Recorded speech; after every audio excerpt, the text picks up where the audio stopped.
نبل مون حانت غار إها كيركا تلاليها قلا نحاد فرق الساعات نمجمر تاقزي تزارب كادست بالقوال صبات بك أكم تمنى عينات شو قدن قصراخ بلا لنس لزبالكا هاتيت كايا هيواتكا صحيف كالاش ومصحف كالا عيمن لسات الكامويكا قلتيفا زيت أما غالات صحيفا بدهر حلم مسبلات انت كوين إلكا تحاسمو من الوقت بيزي كوين تخون قلا إلكا قربك صبات جمر كوين جنا جيزي عندنا خيمة شو دحر قلا معالطات شهر كمزجابزت كيردأك جنا انت كوين تخون مليش هذه صحافة الكا إذن خيمة انت هتجبر على كان الزبل كسامود أتاك تكهاتلو بخبري نسناي سلام تقو يقدم أمبركة تقوم نجارو عمود أتاس لتقالل كرمي أجنا أتوم سبسكرايب زي جبركم نتحات وردينكم نيك أي حملكت مسناي دولة أو أندابلكم نابت مدد كسجاجركم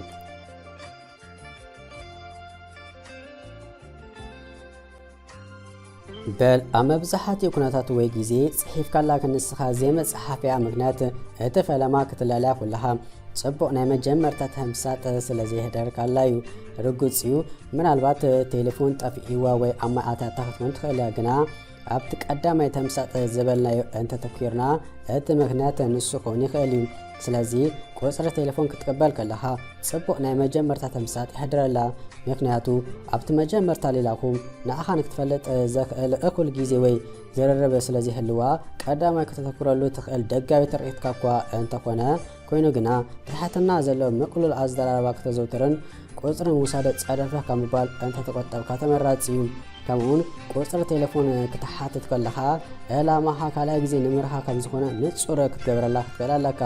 يقداس تقداسنا تنترقات صبو انت زي كوينو جنا ونتاتات عزيبكا زيكم كينو انت تسميكا بأقوت على جيزي خايتتف بزخونا إلا ما حانا تصرمش كنول تصنحنا ازي مالتك آن آمنات كمزبلا صبق ليلا نزان اشتاء لنا بالتعمي فتي هجي قريتا قدفاكي قنا زمت قدام كتصحف الكموشعو اب كمزي بوتا شهي انت زيستيكي داس ولا نمو انت يمسلكي بكمزي أجاباب قصرك تحاتت كلها كلا جزيك ترافا كم تدل لتصور حبريتها تبالله حمالتيو شو تجدس نت قبل لها زرعت وي زلوا أقوال تليفون كتحبكا حجوستيا كنا كمزيل كتميتي انت بزيها وي انت أبياتك هتفتح بزحها صالح الكاكيد من البات أركك هلواي كالوين بح أبل كان كتكون سلت خال كلا تفتن أمبر فتسيمو جنا نفس مهتحات كيسمعك نبالسك قصر حابتك شوك نزبل حتو ملسو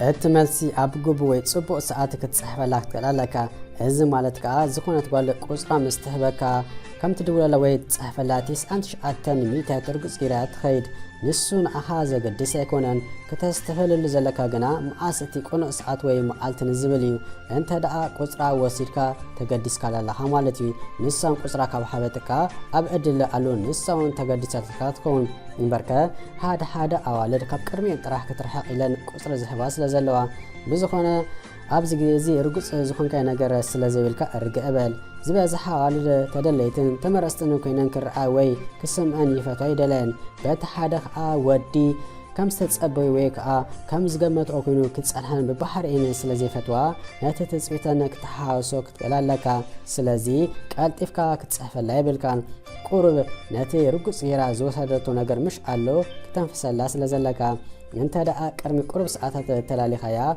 ولا نك تصحفلا تربز نفسها بقلا بيزي جيركا يهلفون برشون شعو كتصحفلا بالتعامي انت تربسكا كالسي ترف إسران وعطن ساعات مزقبركا تصحفلا انبر كم كونتاتو اتزبالت كابسا لستك ساب شعات معالتا زلو جيزي ازخون انت خوينو قنا قوال انت متسات انت كدات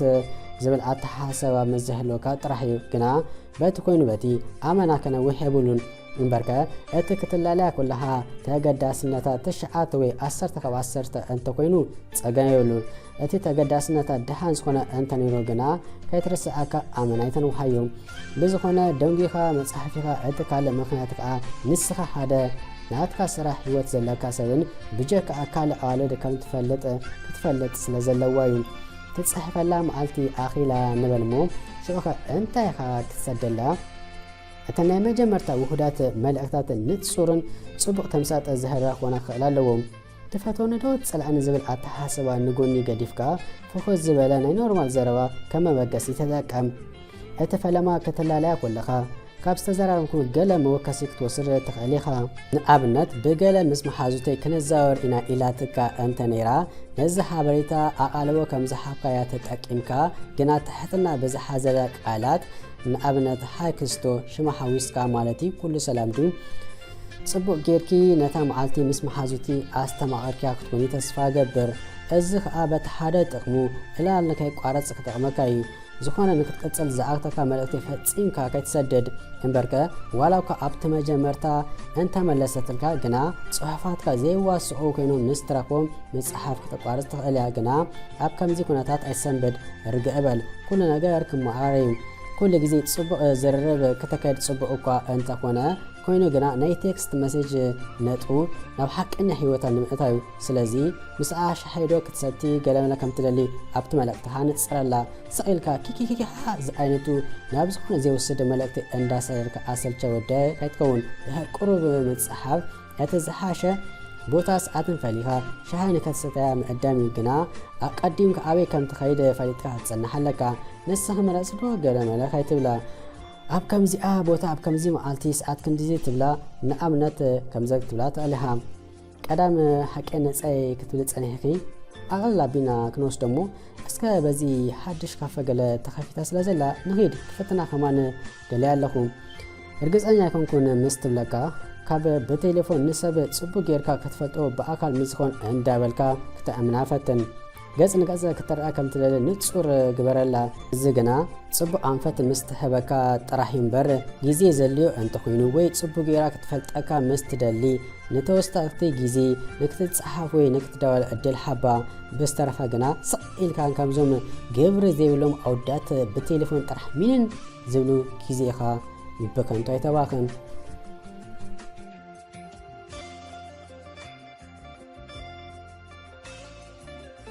እቲ ሓደ ወገኑ ምስ ጽሓፍካላ ምናልባት ካይትመልሰልካ ትኽእል እያ ኣብ ዝቐጽል መዓልቲ ግና ከም ትጽሕፍ ርጉእ ስለ ዝኾነ ኣቕሊ ጌርካ ብትዕግስቲ ተጸበ እምበር ሙሉእ ኣድሕቦኻ ዝሓብካይ ከይመስላ ተጠንቀቕ እምበርከ ንሳ ከይመለሰት ስቕ ኢልካ ኣድራጋ ትጽሕፈላ እንተኾንካ ነገር ፋሕ ከም ዝብል ዋላ ሓደ ሕቶ የድልይን እዩ ምናልባት ዕድለኛ እንተኾንካ ጥራሕ እምበር ከም ተወሳኺውን ዝበዝሓ ደቂ ኣንስትዮ ብተፈጥሮን ኣብቲ ፈለማ ሕውኽ ዝብል ወዲ ስለ ዘይፈትዋ እርግእ በል ከምዚኦም መብዛሕትኦም ኣውዳት ኣብ ዝኣተዎ መጻለኒ ከይተኣቱ ንስኻ እውን ሕድኣት ከለይካ እዩ ብጣዕሚ ናይ ደላይ መንፈሰይ ተንጸባርቕ ክትምልሰልካ ከይትምልሰልካ ባሕርያዊ ነገር እዩ ርግጽ እዩ ጽሒፍካላ ከንስኻ ዘይምላሳ እዚ ትሕትና ዝጎደሎ ነገር እዩ ኮይኑ ግና ክትዝንግኦ ዘይብልካ ኣብዚ ግዜ እዚ ንስኻ ንዓ ሓዲስ ሰብን ኣይንታይን ኢኻ እንተ ዓይነት ሰብ ምዃንኳን ጽቡቕ ጌራ ስለ ዘይትፈልጥ ዘይጸሓፈት ለይልካ ዘይኮን ቃላት ካብ ምጽሓፍ ተቆጠብ ኩሉ ግዜ ብትዕግስቲ ዝተሓዘ ነገር ኣብ ፍረ ከም ዝበጽሕ ክትርስዕ የብልካን እቲ ምንታይሲ ኣመና ደላይ ምዃንን ምሕዛን እቲ ዝኸፍዐ ስለ ዝኾነን እሞ ከዓ ንስኻ ኩለን ዝብህጋኻ ተፈታይ ወዲ ክትመስል ስለ ዝግብኣካ ሕጁን ቅድሚ ደጊምካ ምጽሓፍካ ገለ መዓልታት ዕድል ሓባ መሊስካ ክትጽሕፈላ ከለኻ እውን ስቒልካ ከም ዘይትበል ክዛረበካ ደሊዶ ገለመለ እዝታት ገዲፍካ ልክዕ ከምቶም ካልኦት ሰባት ተዛረባ ዓይነት ተዛረባ ምክንያቱ ኣብ ሰዓት ንሳ ልክዕ ከምቶም ካልኦት ሰባት ስለ ዝኾነት መቼም ናይ መጀመርታኻ ኣይኮነን ቁፅሪ ጓል ኣንስተይቲ ትቕበል ዘለኻ ስለዚ እንተ ዘይመሊሳትልካ እንታይ ዘጨንቕ ኣለካ ንሳ እምበር ንስኻ ኣይከሰርካን ድሕሪ ቁሩብ መዓልታት ብዙሕ ከይተገደስካ ፈትን ከምዚ ኢልካ ክትጽሕፈላ ትኽእል ኢኻ እውን ንኣብነት ክስቶ ካብታ ዝተፈላለና ከመይ ትኸውን ኣላ ኢለ ሓሲበ እሞ ቁሩብን ብስራሕ ተጸሚደ ስለ ዝቐነኹ ድሓይ ከገብር ኢለ ተስፋ ይገብር ድሓን ክትኮኒ ዝኾነ ነገር እንተሎ ኣፍልጠኒ ነቲ ኩነታት ብጥበብ ሓዞ ከምዚ ምሽ ኣሎ ውልቃዊ ህይወትካ ክትገብር ከም ዝጸናሕካ እሞ ገለዚ ዓይነቱ እዚ ግና ሓቂ ንምዝራብ ናይ ብሓቂ ብስራሕ ክትጽመድ ኣለካ እምበር መዓልታት ተጸበ እንተተባሃልካ ስራሕካ ገዲፍካ መዓልታት ከይትጸባጸብ ኩሉ ግዜ ኣብ ግምት ከኣቱ ዘለዎ እቲ ክትሰርሓሉ ዝግባኣካ ዕድመ ንጓል ክትጽበ ብካንቱ ኣይተባኽን ስራሕ ተለወጥ ሽዑ ጓል እንተኾይኑ ጸገምካ مش حانتي نفطاريكا انت زفريخا اتناولدو انت زيدنق صناخا كم كامچاك تقايرن تخليخا سلازي اكند اول تفكر قندي ابناي نفسخا مقباله لوطي انت تفكر تمرصي بزخونه ناب ጉዳይና ክምለስ መሊስካ ጽሒፍካ ላከንስኻ ገልኤን ዝምልሳለዋ ገልኤንካ ስዝላ ስለዘለዋ ለክልተ ግዜ ጽሒፍካ አንተ ዘመልሳትካ ተወሳክተ መዓልታት ሓባ መሊስካውን ሓባ ጠቅሊላ አንተ ዘመልሳ ገና ለዚ ገለ መግለጽታት ክወሃብ ይኽእል እዩ ሓደ ምናልባት ሓፋር ስለዝኾነት ግዜ ክትወስድ ደላት ትኸውን ፈታት ትኸውን እሞ ገለ ክትረጋግጾ ዝደለት ነገሩን ትደሊ ክህሉ ይኽእል እዩ ግና እቲ ዝበዝሐ ግዜ ኣብ ልዕለኻ ዝኾነ ዓይነት ተገዳስነት ወይ ናይ ምርካብ ሸውሃት የብላን ክኾን ይኽእል እዩ ንምንታይ ቁፅራ ሂወትኒ እሞ ትብል ትኸውን ከምቲ ኣብ ልዓሊ ዝተገለጸ ወይ መሕደሚ ተጠቂማትሉላ ወይ ከዓ ከምዚ ናይ ገልኤን ኣዋለድ መባዝሒ ዝተመዝገበ ናይ ወዳት ቁፅሪ መፃወፂቲ ሓሲባትካ ትኸውን ወይ ዝገበርካያ ዘይብልካ ቅጭ ኣምፂኻላ ትኸውን እቲ ዝኾነቶ ንሳ ጥራሕ ትፈልጥ ብዝኾነ ኣይተስተማስል ኣይተንጸርጽር ኣይትቆጣ ኣይተሓዘለውን ኣብ ህይወት ዘጋጥም ነገር ስለዝኾነ ኣዋልደ ተስፋይት ቁረጽ ከመዛዘሚ ከተከሰር የብላን በጣም ሰለና ኢልካ እንተ ሓሲብካ ናይ መወዳእታ ፈተነ ብገለብ ኣካል ንክትረክባ ክትሓታት ትኽእልኻ ፈጺማ እንተ ናይ ጽጋትካ ግዳ ምሽ ነሳ ኣነ ከማን ይርዳእኻ ክብለከ ኪድ ነዚ ከም ተመክሮ ናይ ህይወት ሓሲብካ ካልእኻ ሓሰስበል እምበረ ከም ኣዋልድ ዝተሰኣና ምስ ሃንቲ ድርቕ ኣይትበል ሎማ ኣንቲ ሂዚ ዝመጻኹ ነዚ መስል ነይሩ ከምዚ ዓይነት ክትከታተሉ ምስትደልዩ ካባኹም ዝደለ ሳብስክራይብ ጌርኩም ናይ ደወል ምልክት መጥዋዕ ጥራሕዩ እንታይ ብዝቀጽልን ክቀርበልኩም ከም ትደልዩ ኣብ ታሕቲ እንተደልኹም ጸሓፉ እንዳበልኩ እቶም ላይክ ዘይሓብኩም ላይክ ሓብዎ እቶም ሳብስክራይብ ዝረሳእኹም ሕጁን ከዘኻኽረኩም ሳብስክራይብ ግበሩ እንዳበልኩ ብካልእ ትሕዝቶ ክሳብ ንራኸብ ቅድሚኡ ግና ኩሉ ግዜ ላይክ እንዳሓብኩም ኮመንት እንዳጻሓፍኩም ዋላው ሳብስክራይብ ጌርኩም ከይገበርኩም ላይክ ጌርኩም ከይሓብኩም ተከታተሉ ዘለኹም በሓፈሻ ብልብ እንዳመስገንኩ ኣብ ዘለኹም ሰላም ቀሳነ ጥዕና ዓወት ኣሳልጦ ይምነልኩም ሰሰናይ